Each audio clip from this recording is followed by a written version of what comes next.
Boa noite, amados. A paz do Senhor esteja sobre a vida de cada um de vós. Amém? Abram sua Bíblia comigo no Salmos 23. Salmos de número 23. O Senhor é meu pastor e nada me faltará. Deitar-me faz em verdes pastos, guia-me mansamente a águas tranquilas. Refrigera minha alma, guia-me pelas veredas da justiça, por amor do seu nome. Ainda que eu andasse pelo vale da sombra da morte, eu não temeria mal algum, porque tu estás comigo. A tua vara e o teu cajado me consolam. Preparas uma mesa perante mim, na presença dos meus inimigos, unges a minha cabeça com óleo e o meu cálice transborda. Certamente que a bondade e a misericórdia me seguirão todos os dias da minha vida, e eu habitarei na casa do Senhor por longos dias. Amém? Que coisa linda! E eu habitarei na casa do Senhor por longos dias. Oh, coisa boa! Coloquem sua mão sobre a Bíblia e vamos orar. Senhor, que nesta noite a tua palavra venha nos renovar, venha nos restaurar, venha fazer de nós vasos de honra, Pai. Que nós tenhamos sim a certeza de que o Senhor é o nosso pastor e que nada nos faltará, Senhor. Ah, Paizinho, coloca-nos mesmo em lugares calmos, de mansidão, de paz, de tranquilidade.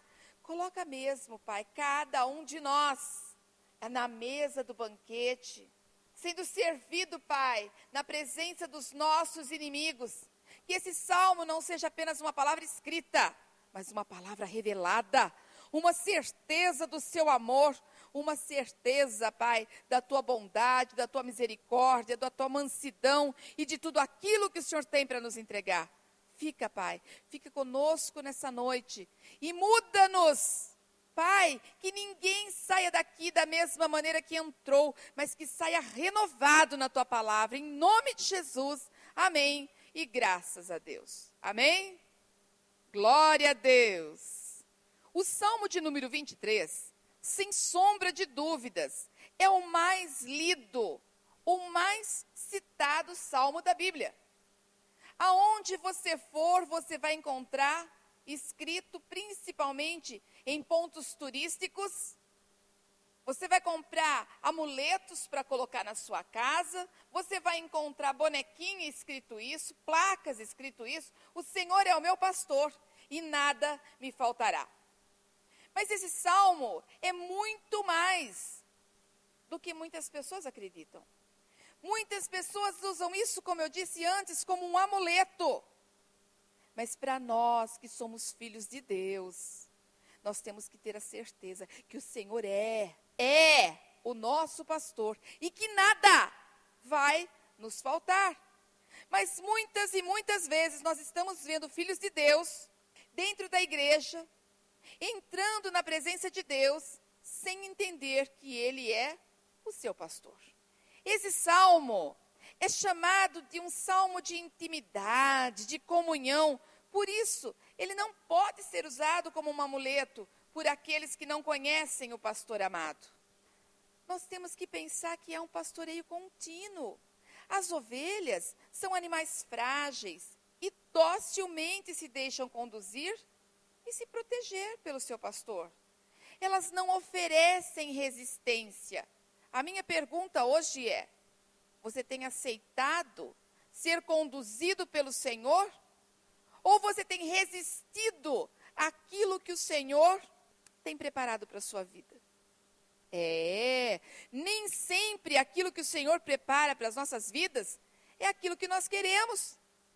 Porque o ser humano tem a tendência a fazer biquinho e querer as coisas do jeito dele, no tempo dele e como ele quer. Mas para tudo existe um tempo, para tudo existe um momento, para tudo existe uma maturidade. E você é chamado de ovelha. Você tem realmente ouvido a voz do seu pastor? A ovelha, ela conhece a voz do pastor e ela segue o pastor. Quando a ovelha se afasta do supremo pastor, que é Jesus Cristo, ela acaba virando comida de lobo. Vocês têm noção do que eu estou dizendo? Quando você se afasta da presença de Deus, o inimigo ataca.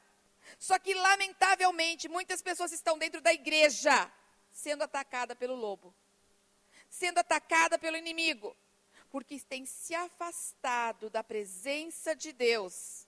Muitas pessoas ainda nem ouviram falar de Jesus. E você, como ovelha, não tem ido lá e falado no ouvido dele. Existe um pastor que pode mudar a sua vida. Existe um pastor que pode transformar a sua história. E ele tem nome, é Jesus Cristo de Nazaré.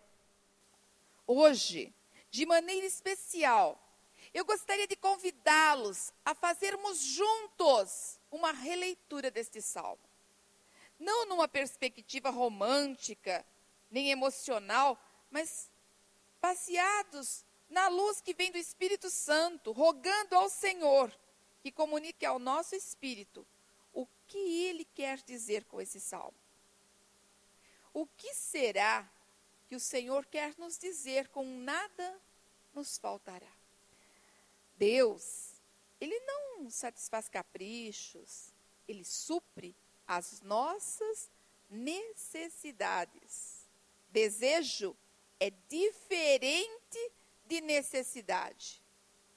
Quando nós falamos sobre o que você precisa, muitas pessoas ficam imaginando, eu quero ter um carro, mas eu quero ter um para ir trabalhar, eu quero ter um para passear, eu quero ter outro para quando eu for fazer viagens longas. Vou falar com as mulheres, é mais fácil, né? Elas vão me entender rapidinho. Eu quero sapato, mas eu não quero um só, não. Quando eu vou na loja é tão difícil de escolher que eu quero pelo menos uns 3. Em caso de dúvida, leve todos. Eu sei que é assim. Mas sabe o que é uma coisa? Você é uma centopeia? Quantos pés você tem? E aí você fala, eu não tenho um sapato novo para sair hoje. E vai ver lá, tem uma parede cheia de sapatos. Roupa. Nossa, eu não tenho roupa para ir na igreja hoje. Mas o guarda-roupa não tem nem como arrumar mais um cabide para enfiar lá. Homem é um pouquinho diferente, né? O homem se preocupa com o carro. Mas eu preciso muito comprar um farol de milha novo para o meu carro. A Bíblia diz que nada nos faltará.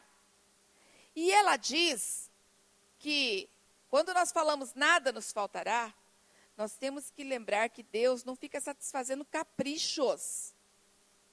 O Senhor não vai te deixar faltar nada. Eu não estou dizendo que você não tem o direito de realizar os teus sonhos. Tem sim. Mas eu quero falar também com aquelas pessoas que já passaram por inúmeras dificuldades. Para aquelas pessoas que talvez esteja dizendo assim, o meu problema não é um carro, o meu problema não é um sapato. O meu problema é não ter um prato de comida dentro da minha casa. Olha para a pessoa que está do seu lado. Olha como ele é lindo, linda. Dá uma olhadinha no espelho. Você é lindo, meu irmão. Você é linda, minha irmã. Você está de pé. Você está vivo, porque até aqui te sustentou o Senhor. Não tem comida? Não tem mistura na sua casa? Mas ainda assim você está de pé. Vivo, forte e pronto para receber o renovo de Deus, amém? Você não pode se acomodar. Você não pode dizer assim, tudo é difícil para mim. Porque a Bíblia diz que o Senhor é o teu pastor e nada te faltará. Mas para isso, você tem que buscar a face de Deus. Você tem que estar na presença dEle. A ovelha come porque o pastor dá a comida. A ovelha toma água porque ele leva a ovelha para beber a água. A ovelha dorme porque ele cuida. Portanto, igreja, seja ovelha. Fique na presença de Deus, permaneça dentro da igreja. Permaneça na presença dos seus irmãos. Ó, quão bom e quão suave que os irmãos vivam em união. Ovelha sozinha não faz nada. Essa história de que eu vou servir a Deus em qualquer lugar. Eu sirvo a Deus na minha casa, eu não preciso ir na igreja. Não existe isso. Senão por que a palavra de Deus diria que nós deveríamos de conviver com os nossos irmãos? Eu explico. Porque cada ovelha que está do seu lado tem lã. Ao mesmo tempo que aquece no inverno, aquece no calor também. E às vezes não é gostoso não ficar perto de irmãos. E tem uns que são lixa para a nossa vida. Assim como dentro da nossa família. Mas a escolha de ficarmos na presença de Deus implica também em ficarmos dentro da igreja. Dentro do lugar de descanso. E junto com outras ovelhas. Você é amado, meu irmão. Você é amada. Deus cuida de você, supre as suas necessidades, mas Ele quer que você esteja junto com as outras ovelhas. Junto no mesmo rebanho. Esse é o nosso Deus. Muitas vezes nós precisamos de duras lições da parte de Deus para atingirmos a estatura de varão perfeito. E o nosso pastor celestial, ele é incansável ao investir em nosso crescimento. Portanto, nada nos faltará, mas também não faltará algumas tribulações para que se atinja a maturidade. Mas o Salmo 23 traz algumas promessas. E é tremendo, porque eu encontrei algumas promessas e nós temos que viver essas promessas para as nossas vidas. Nós precisamos acreditar na mudança que vem de Deus. Amém? A primeira promessa que eu encontro é que quando nós somos pastoreados pelo Senhor, nós experimentamos suficiência divina. O Senhor é meu pastor, nada me faltará. Deitar-me faz em verdes pastos. Guia-me mansamente a águas tranquilas. Refrigera minha alma. Quando eu penso em refrigera minha alma, dá uma sensação boa de paz, né? Guia-me pelas veredas da justiça, por amor do seu nome. Coisa boa. Se o Senhor está nos pastoreando, então nada do que necessitamos nos faltará. Eu chamo a atenção pelo fato de antes dele ser pastor, ele precisa ser o nosso Senhor.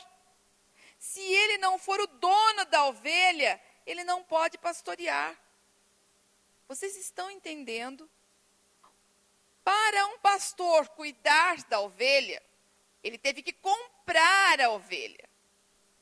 As outras nasceram talvez ali no meio das ovelhas que foram compradas, mas ele é o dono da ovelha.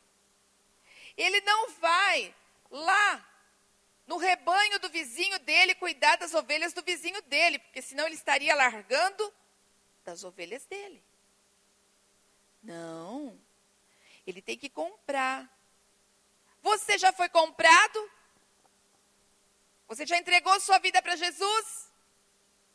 Porque Jesus comprou. A preço de sangue. Ele morreu na cruz do Calvário. Para me salvar. Para salvar cada um de vocês. Você quer realmente viver o nada me faltará? Você quer realmente viver o Senhor é o meu pastor? Para isso, você tem que se deixar levar pelo amor de Cristo. Você precisa entregar verdadeiramente a sua vida para Jesus. Ah, mas eu não vou na igreja. Eu vou nos cultos. Eu estou na igreja todo domingo. pelo menos uma vez por semana. Você vai na igreja porque você vai na presença do seu Senhor, ou você tem ido na igreja por religiosidade? Se eu não for na igreja, eu não tenho uma semana tranquila. Não. Você tem que ir para a igreja. Você tem que ir para a presença de Deus. Porque você tem que ter intimidade, amor, respeito, cuidado, zelo. Zelo? Eu tenho que ter zelo por Deus? Você tem que ter zelo pelo seu irmão. Porque ele deixou escrito na palavra de Deus: amar a Deus sobre todas as coisas e ao próximo como a ti mesmo. Você tem feito isso? Amor e perdão, meu irmão. Amor e perdão o tempo todo. Como nós dissemos no início, não olharemos para o Salmo numa perspectiva simplista, romântica e imediatista, mas na perspectiva daquele que vê além e sabe o que é necessidade e o que é vontade caprichosa. Nós vemos apenas o que está perto de nós, mas Deus, Ele vê os nossos corações, Ele sonda a nossa mente, o nosso coração.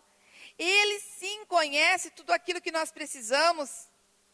Ele conhece tudo o que você precisa.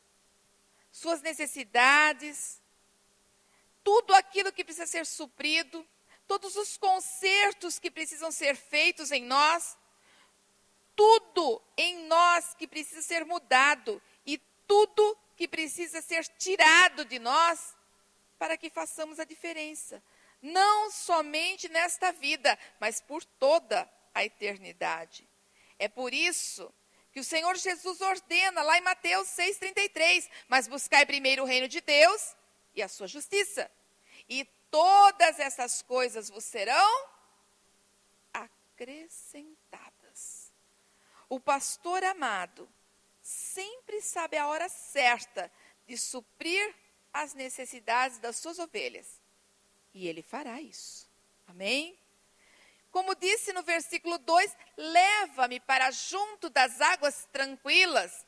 Levar aqui quer dizer conduzir gentilmente. Nós nunca vimos uma ovelha correndo. Até porque a própria lã impede que ela saia correndo. As ovelhas não podem ser empurradas, elas são conduzidas no ritmo delas. Elas ouvem a voz do pastor e seguem. Já no versículo 3, nós vemos o termo veredas. Veredas aponta para os caminhos percorridos com frequência, trilhas conhecidas, não caminhos estranhos.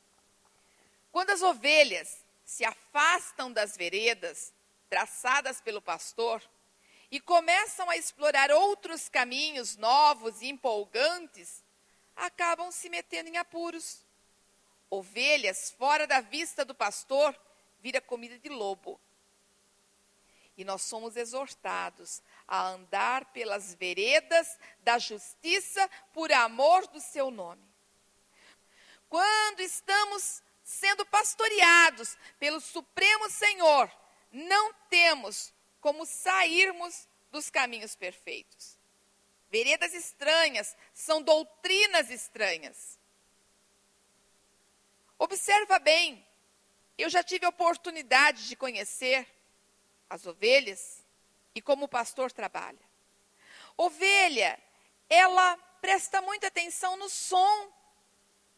Eu diria que às vezes assim ela pode ser chamada até de meia bobinha.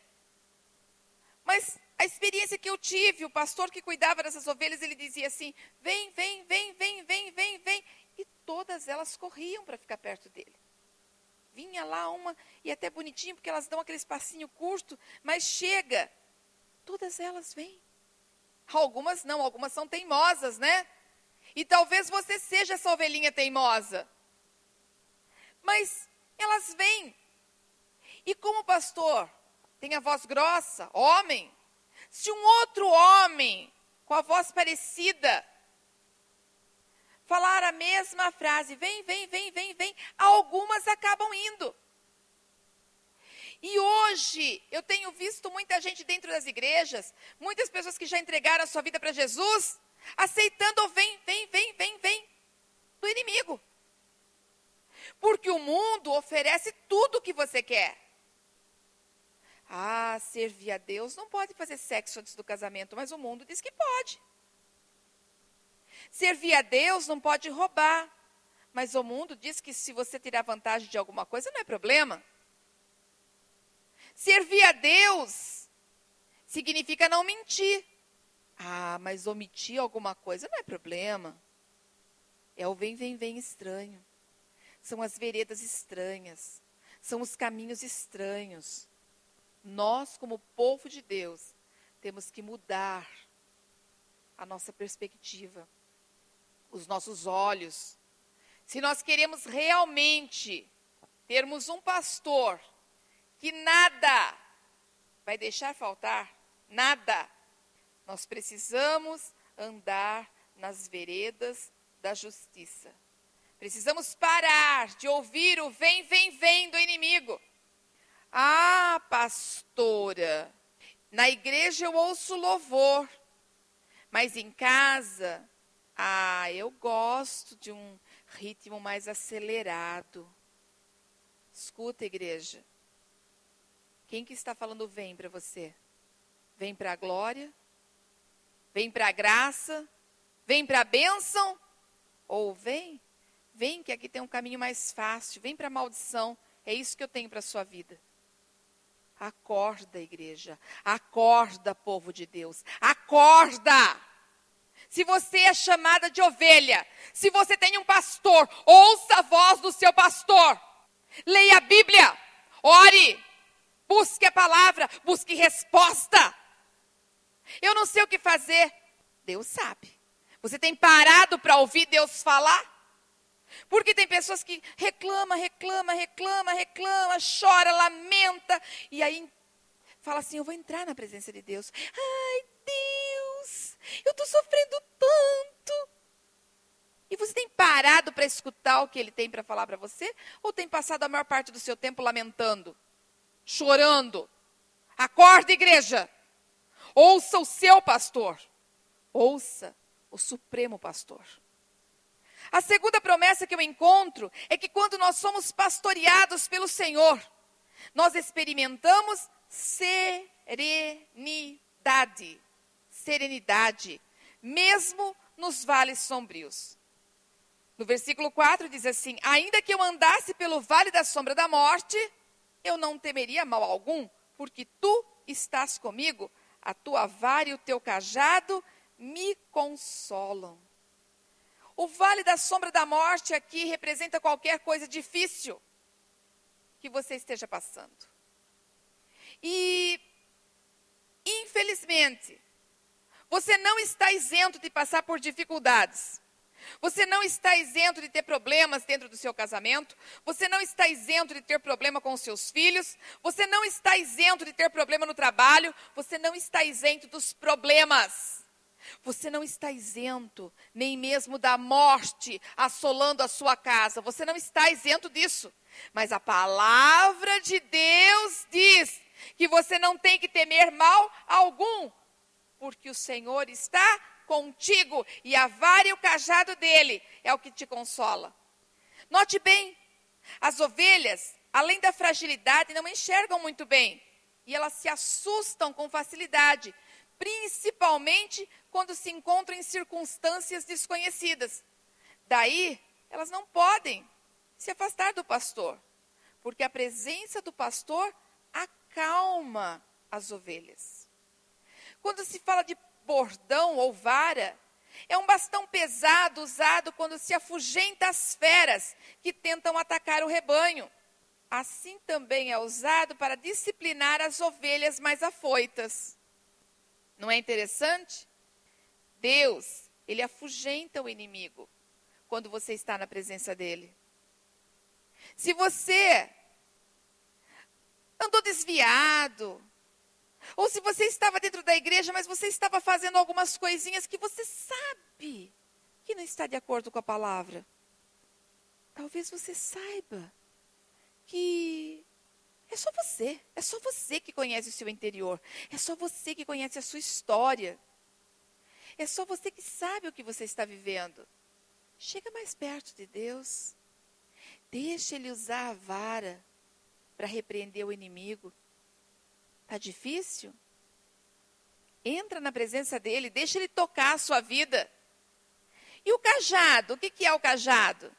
Uma vara com uma das extremidades curvadas para ajudar individualmente as ovelhas em perigo. Cajado aqui representa cuidado. O Senhor vai tratar cada um individualmente. Não importa se numa igreja tem 50 pessoas, 500 ou 5.000, o Senhor vai tratar individualmente cada uma. O Senhor nunca vai lhe deixar faltar nada, mas você precisa do suficiente para a sua vida, da sua família e dos que estão à sua volta. Amém? Que coisa boa. Como é bom a palavra ser revelada aos nossos corações, aos nossos olhos. Igreja, acorda. Acorda para ouvir o seu pastor. Acorda para ser conduzido por ele. Acorda para receber aquilo que ele tem para te dar. Acorda, igreja. A terceira promessa que eu encontro é que quando nós somos pastoreados pelo Senhor, experimentamos segurança, mesmo a despeito dos nossos inimigos. Olha o que está escrito lá no versículo 5. Preparas uma mesa perante mim, na presença dos meus inimigos. Unges a minha cabeça com óleo e o meu cálice transborda. Mesa aqui não é obrigatoriamente o móvel usado pelos humanos. Numa região montanhosa, os lugares planos são chamados de mesas. E depois de cada jornada difícil, o objetivo do pastor era levar o seu rebanho em segurança ao aprisco, à mesa. Aquilo representava vitória, era motivo de celebração sobre todos os inimigos que espreitavam o rebanho. E à noite, o pastor colocava óleo na testa e nos chifres das ovelhas para afastar os insetos. E ele mesmo deitava-se à porta do aprisco para evitar a entrada dos intrusos. Quanto zelo, quanto cuidado, quanto amor que tem um pastor pelas suas ovelhas. Quando nós falamos de pastor, nós lembramos do Senhor. Mas você também tem um pastor dentro da sua igreja. O seu pastor também cuida de você. O seu pastor também passa a noite acordado cuidando de você. Passa, pastora, passa. Quantas e quantas noites que o Senhor não me acorda e me faz passar a noite inteira orando por uma família. Quantas e quantas noites que eu e o pastor não temos que sair no meio da madrugada para ajudar pessoas que estão com problemas. Muitos nem da nossa igreja são.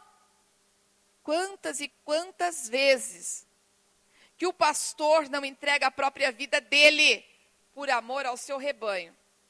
Quantos homens e mulheres de Deus que são missionários, que estão morrendo para pregar a palavra de Deus. O pastor entrega a sua vida pelas ovelhas. O pastor ama, o pastor cuida. Dizem que a igreja tem a carinha do pastor. Aqui nós somos uma igreja animada. Aqui nós somos uma igreja que tem bom ânimo, que tem amor uns pelos outros. O pastor te ama. Você tem respeitado o seu pastor? Você tem honrado o seu pastor? Você tem honrado a igreja que você está congregando? E você que está afastado, pensa bem. Vale a pena continuar sem ninguém para cuidar de você? Vale a pena mesmo você tentar fugir da presença de Deus? Vale a pena mesmo tanta luta e tanto sofrimento? Vale a pena você chorar escondido, dizendo como eu estou sozinho, como eu estou perdido? Deixa o pastor te encontrar. Deixa Deus te encontrar. Deixa o pastor que está dentro das igrejas te encontrar. Cada igreja tem um pastor. Se deixe ser encontrado pelo pastor. Permita-se ser amado pelo seu pastor. Permita-se ser cuidado por ele. Deixa ele te ungir, meu irmão, para afastar os inimigos. Deixa ele passar a noite orando por você. Deixa que Deus transforme a sua história. É assim que o Senhor faz, aplicando o óleo do Espírito sobre nós, para afastar de nós as ações malignas e se colocando Ele mesmo como a porta através da qual entraremos e acharemos pastagem. Profundo isso, né? Profundo. A quarta promessa que eu encontro é que quando somos pastoreados pelo Senhor, nós chegaremos seguros à casa do Pai, na eternidade, acompanhados da sua bondade e da sua misericórdia. Está lá no versículo 6. Certamente que a bondade e a misericórdia me seguirão todos os dias da minha vida, e habitarei na casa do Senhor por longos dias. Habitar na casa do Senhor por toda a eternidade deve ser o nosso alvo continuamente. Eu gostaria de contar para vocês agora uma história de uma garota que ela foi encontrada. Assim como um dia o Senhor encontrou você, essa menina também foi encontrada. Era uma linda manhã de sábado, e aquela jovem dona de casa achou que seria muito bom aproveitar o sábado, pegar sua filhinha de 1 ano e meio e sair para passear. Ela aprontou a menina e deixou a filhinha tão bonitinha, com o melhor vestidinho, parecia uma boneca. E quando ela abriu a porta de casa para sair à rua, levou um susto. Aos seus pés estava uma cesta estranha, com uma bebezinha enrolada nos panos. Imediatamente passou na sua mente que alguém havia deixado aquele recém-nascido para que ela criasse. Seu primeiro instinto foi olhar para os lados, procurando quem havia deixado aquele bebezinho na porta da sua casa. Mas ela não viu ninguém e olhou outra vez para aquela bebezinha e sentiu tanto afeto. E sentiu ao mesmo tempo tanta pena que ela estivesse sendo abandonada.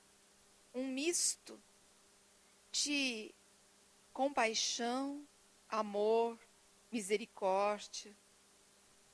E percebendo que aquela menina estava indefesa, ela pegou a criança em suas mãos e levou para dentro de casa. O marido dela ainda estava dormindo e ela ficou parada ali do lado dele, aguardando que ele acordasse. E quando o marido abriu os olhos e viu a sua esposa com um bebezinho nos braços, ele disse: "O que é isso?" E ela respondeu: "Então, era sobre isso que eu queria te falar. Abandonaram essa garotinha na porta da nossa casa. A cesta está lá ainda para o lado de fora. Mas olha só, como que pode? Essa bebezinha foi deixada na porta da nossa casa." O marido pulou da cama e correu para a porta da sala, e ainda estava ali aquele cesto. E ele observou que no fundo do cesto tinha um bilhetinho, escrito com uma letra bem tremida, mostrando que quem escreveu aquilo estava realmente passando por uma situação difícil e estava muito nervosa. No bilhetinho, a mãe daquela bebezinha dizia assim: "Por favor, cuidem da minha filha. Eu não tenho condições de criá-la, nem de levá-la comigo. Eu tenho certeza que vocês cuidarão dela e serão muito abençoados por Deus, pois Ele é o grande pastor que nada deixará faltar às suas ovelhas." Ele pegou aquele bilhetinho e guardou e ficou junto com a sua esposa, olhando para a bebezinha e pensando no que fazer. Ele pensou em entregar a criança para a vara da infância e juventude, claro. Mas que decisão difícil tomar, entregar para a vara da infância e juventude ou adotar aquela criança? E passaram o dia todo na tentativa de chegar a uma conclusão. Mas o dia foi passando, e enquanto as horas passavam, eles foram se afeiçoando cada vez mais àquela criança. E aquele carinho que se estabeleceu colocou no coração do marido e da mulher o desejo de criar aquela menina como se fosse sua filha de verdade. Afinal, a diferença de idade entre ela e a filha mais velha era de 1 ano e meio só. Mas eles combinaram que dariam todo o amor e todo o carinho àquela menina, mas não esconderiam a verdade. Iriam dizer que ela era adotada. E assim, passaram a criar as 2 filhinhas, uma legítima e a outra adotiva. Mas criando ambas da mesma maneira, com a mesma educação, com o mesmo carinho, com o mesmo amor. Dava gosto de ver como as 2 irmãzinhas se davam bem. E até que uma parecia com a outra. É interessante isso. Mas filhos adotivos parecem que pega realmente a expressão da família. E os anos foram se passando. Mas o temperamento das 2 meninas era completamente diferente. A filha legítima era muito presunçosa, egoísta, mimada. E sabendo da condição adotiva da sua irmãzinha, passou a humilhá-la também. E a outra, por sua vez, sabendo que era adotiva, tinha uma postura muito humilde, era muito boazinha, parecia se resignar a uma situação que ela se julgava inferior. E aquela irmã, um pouco mais velha, quando se tornou moça, passou a fazer várias coisas erradas. E sempre que era apanhada, jogava a culpa na irmã adotiva. E os pais acreditavam, porque na mente dos 2, aquela filha adotiva só podia ser a culpada. Afinal de contas, ela tinha outro sangue. E muitas vezes a filha adotiva foi injustiçada, mas ela nunca reclamou. A irmã mais velha, sempre fazendo coisas erradas. E quando era apanhada, jogava a culpa na irmã adotiva. Ela se viciou em crack e passou a roubar pequenas quantias dentro de casa.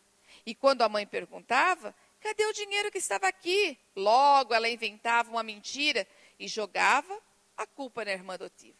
E a mãe foi ficando cada vez mais com raiva da filha adotiva, a ponto de conversar em particular com o marido, dizendo que já estava na hora de tomar uma atitude, porque aquela filha estava pagando o mal com o bem. Quantas e quantas vezes que nós não olhamos para as circunstâncias e dizemos assim, nossa, como que pode? Eu fiz tanto bem para essa pessoa e olha como que ela está me pagando. E aquilo foi criando um mal-estar, um clima horrível dentro de casa. Mas a filha adotiva nunca reclamava, nem justificava. Ela sabia que não adiantaria. Os pais estavam sempre dispostos a acreditar na outra filha e não nela. As coisas continuaram acontecendo. A irmã mais velha continuava praticando pequenos furtos, inclusive aparelhos de dentro de casa, que ela desaparecia para poder fazer dinheiro e comprar mais drogas, e sempre jogava a culpa na irmã. Um dia, os pais acabaram tomando uma decisão. Basta! Chega! Tudo que nós podíamos fazer, nós fizemos. Mas ela não tem o nosso sangue. Ela não tem o nosso sangue. Você já deve ter ouvido falar. E aquela pessoa tem sangue ruim. Todos nós tínhamos sangue ruins até o Jesus vir e nos resgatar. Nosso sangue hoje é o sangue de Cristo. Nós somos hoje imagem e semelhança dele. O marido concordou e mandaram a filha adotiva seguir o seu rumo na vida. Ela pegou as poucas coisas que tinha e foi embora. Aquela mulher e aquele homem sentiram uma tristeza profunda em ver aquela menina indo embora, porque eles amavam aquela menina. Só que tudo estava tão difícil porque eles não sabiam nem que atitude tomar mais. É melhor assim, né? Ela não é nosso sangue, ela não tem uma boa índole, ela é uma pessoa má, ela é diferente de nós, é melhor assim. Nós já criamos, já ajudamos, paciência. Ela não soube dar valor para o que nós estávamos fazendo. E aquela filha adotiva foi embora, foi para outra cidade, arrumou um emprego bom, numa casa de família cristã, muito rica. Arrumou um emprego bem simples, mas não demorou muito tempo e ela caiu nas graças do filho do dono daquela casa, que se apaixonou perdidamente e a pediu em casamento. E se casou com ela. Aquele moço depois foi trabalhar no exterior e se tornou um grande empresário, um homem muito bem-sucedido. E ela prosperou junto com ele. E no Brasil, as coisas não estavam muito boas não com aquela família. A irmã, aquela que era viciada em drogas, foi cada dia mais saqueando os pais e se envolvendo com questões criminais, que exigiam despesas caríssimas com advogados e que também exigiam despesas elevadíssimas com tratamentos antidrogas. Aquela família foi arruinada. Aquele pai de família, por causa dos problemas que estava enfrentando com a filha viciada, começou a faltar muito do serviço e acabou sendo mandado embora. E não conseguia mais arrumar emprego devido à idade. E eles mergulharam numa terrível miséria. Tiveram, inclusive, que entregar a casa que não era própria, era alugada, porque eles não conseguiam mais pagar os aluguéis. E a situação foi piorando, piorando, a ponto de que aqueles pais tiveram que ir morar na rua. E a filha viciada, quando viu que tudo estava perdido, caiu no mundo com outros viciados, desapareceu. E aquela mulher e aquele homem se tornaram mendigos, viviam da caridade dos outros. Enquanto isso, a filha adotiva, que já estava casada com aquele rico empresário, sentiu no coração de voltar para o Brasil e o homem comprou uma casa maravilhosa, uma mansão. E ela já tinha filhos abençoadíssimos, todos servindo a Deus, todos cristãos, tementes ao Senhor. E ela voltou para o Brasil, montou a sua casa com a sua família, com os empregados, até que um dia, na hora do almoço, a campainha tocou. E quando ela viu que eram moradores de rua, ela foi ela mesma atender. Quase hora do almoço, e ela viu alguém apertando a campainha e suplicando por um prato de comida. Uma mulher muito mal vestida. Na hora em que ela olhou, ela reconheceu que aquela mulher maltrapilha era sua própria mãe adotiva. Porém, a mãe adotiva não a reconheceu e foi logo pedindo um prato de comida e explicando que o marido estava muito doente e pedindo alguma coisa para comer porque o seu esposo estava muito fraco. Ai, aquela moça sentiu um aperto no coração, um nó na garganta, mas ela resolveu não revelar que ela era a filha adotiva. Chamou o empregado e mandou trazer imediatamente aquele homem que estava encostado ao muro, mandou que eles entrassem em casa. Deu ordem para que preparassem um banquete para eles. E pediu para que uma camareira acompanhasse aquela mulher e também o seu esposo até o quarto de hóspedes. E deu ordem para que eles usassem também o banheiro, tomassem um bom banho, que providenciassem aparelho de barbear para aquele homem e roupas. E aquela mulher ficou sem entender nada. Nossa, o que é isso que está acontecendo? Quanta gentileza! Quanto tempo que nós estávamos na rua, quanto tempo que eu não tomo um banho, quanto tempo sem sentir o cheiro de um sabonete, quanto tempo sem lavar os meus cabelos. Quanta bondade, quanta bondade.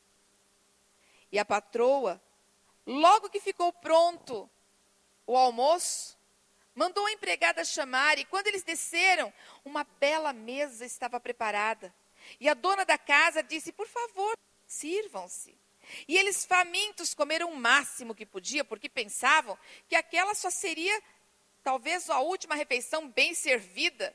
E depois, quanto tempo mais na rua, pedindo de pratinho em pratinho e às vezes passando o dia inteiro sem ganhar nada. Quando eles terminaram, pensaram que teriam que ir embora, mas a dona da casa os chamou mais dentro ainda.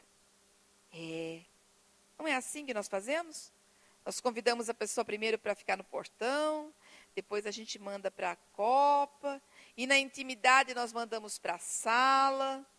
E ela chamou aquele casal para dentro da sala dela e pediu que falassem dos anos vividos e da sua vida e tudo mais. Pediu para que eles explicassem como que eles chegaram naquela situação de miséria. E eles foram contando e contaram o drama da injustiça que haviam praticado com a filha adotiva. Contaram que eles mandaram embora uma filha excelente, porque pensavam que ela era quem arruinava tudo. Só que só foram descobrir tarde demais que quem arruinava tudo mesmo era a própria filha. Então a dona da casa disse: eu gostaria que vocês morassem aqui. Nossa, que bom! E a mulher, aquela senhora, começou a explicar que ela poderia trabalhar, que ela sabia cozinhar muito bem, que o marido dela poderia cuidar do jardim, de tudo aquilo que precisava. Nós podemos trabalhar e fazermos o que você precisar. A única coisa que eu te peço é que nos dê um lugar para dormir e um prato de comida. E aquela moça, com um sorriso no rosto, disse assim: não, eu quero que vocês não quero que vocês fiquem aqui como empregados. Eu quero que vocês morem comigo aqui nessa casa. Eu vou mandar preparar um quarto especialmente para vocês. Vou mandar comprar roupas. E a partir de hoje, vocês vão ficar aqui, morando conosco. E aquela mulher indignada: mas por que a senhora está fazendo isso? A senhora nem nos conhece. E ela disse: eu estou fazendo por vocês o que vocês fizeram um dia. Um dia, vocês aceitaram uma criança que chegou na sua porta. Hoje, vocês chegaram na minha porta. E eu posso retribuir para vocês tudo aquilo que um dia vocês me fizeram. Porque eu fui feliz. Eu vou contar um pouquinho da minha história. Eu sou uma filha adotiva, que tive pais maravilhosos, que me aceitaram, que me amaram, que me ensinaram sobre Jesus, que me ensinaram sobre amor e perdão. E esse mesmo Deus me conduziu a lugares muito maiores do que eu poderia imaginar. Esse mesmo Deus me deu um marido, esse mesmo Deus me deu filhos maravilhosos, e é Ele quem me mantém nessa casa, e é por Ele que eu vivo todos os dias. E todos os dias eu clamo para esse Deus, que eu amaria encontrar meus pais novamente. E vocês estão aqui na minha frente. É fácil para você imaginar que aquele reencontro estava sendo amparado com amor verdadeiro. E no coração agradecido de ambas as partes, a mulher dizia: por favor, me perdoe, perdoe o que fizemos por você quando nós te mandamos embora. E ela disse: nunca tive mágoas. Vocês continuam sendo os meus verdadeiros pais. Foram vocês que me criaram. Até hoje eu tenho guardado o bilhetinho que a senhora lia para mim, deixado pela minha mãe, que dizia que o Senhor era o nosso pastor e nada nos faltaria. E eu creio que o Senhor é o meu pastor e nada me faltará, inclusive reencontrar vocês, porque é por isso que há muito tempo eu tenho orado. Eu não sei como você chegou aqui hoje. Talvez, diante dessa mensagem, você tenha se sentido como essa criança que foi abandonada na porta, abandonada no meio dos sacrifícios, das lutas, das dores. Talvez você seja como essa criança que se sinta rejeitada, que precise do colo de uma mãe, de um pai. Talvez você seja como aquele casal que no meio de tanta luta, tentando alcançar o amor, tentando ajudar as pessoas que você amava, você foi caindo em laços que o inimigo foi plantando para a sua vida, laços que o inimigo foi lançando de tal maneira que hoje você não tem forças para levantar. A rejeição, a dor. Talvez você chegou aqui hoje assim, como essas pessoas que precisavam de uma adoção, que precisavam de alguém para cuidar. A palavra de Deus diz: eis que eu estou à porta e bato. Se alguém abrir a porta, eu entrarei e cearei com ele. O Senhor hoje está aí, na porta do seu coração batendo. O Senhor Jesus está agora, nesse exato momento, batendo a porta do seu coração, apenas esperando que você abra, para que Ele possa entrar. Se você é aquela pessoa que se afastou dos caminhos do Senhor, se você é aquela pessoa que, por causa de tanta dor, de tanto sofrimento, andou por caminhos errados, escolheu caminhos que não eram os retos, não eram as veredas da justiça.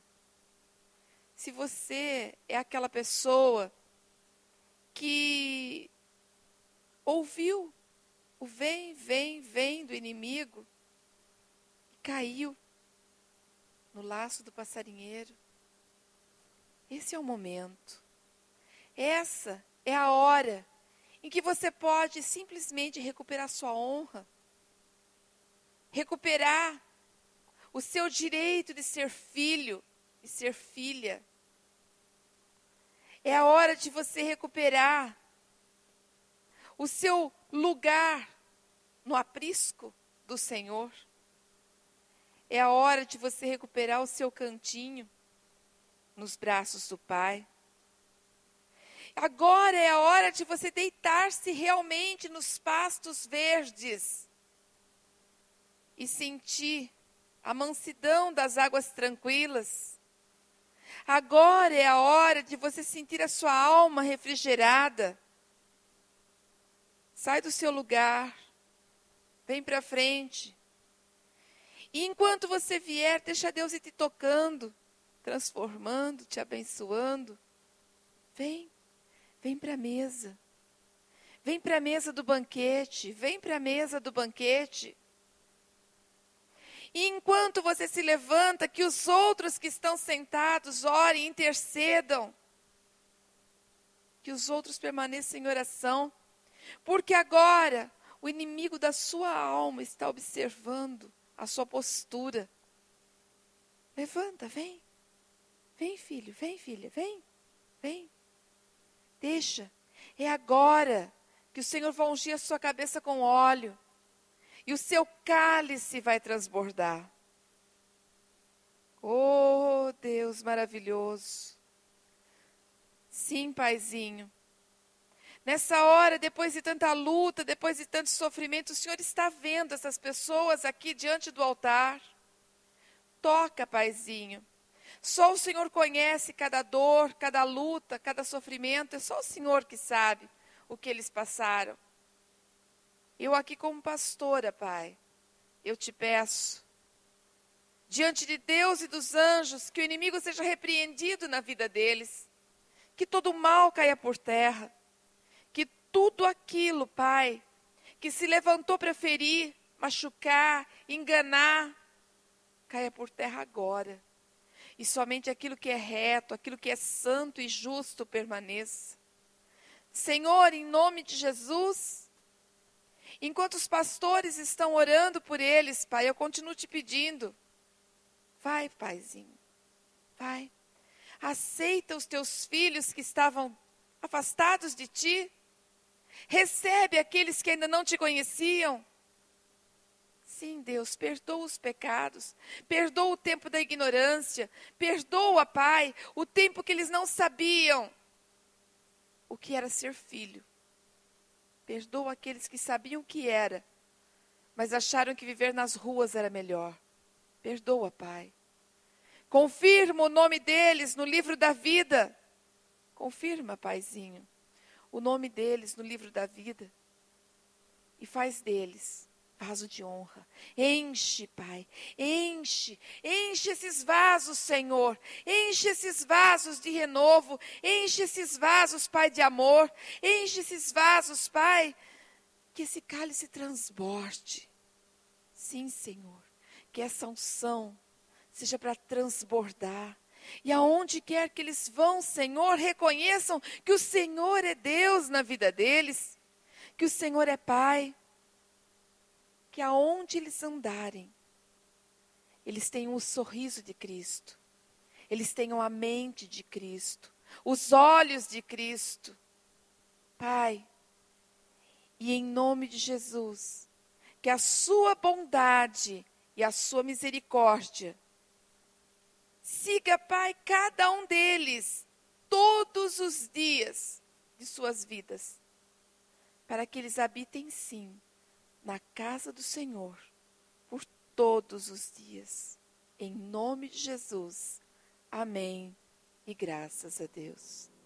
Amém. Glória a Deus.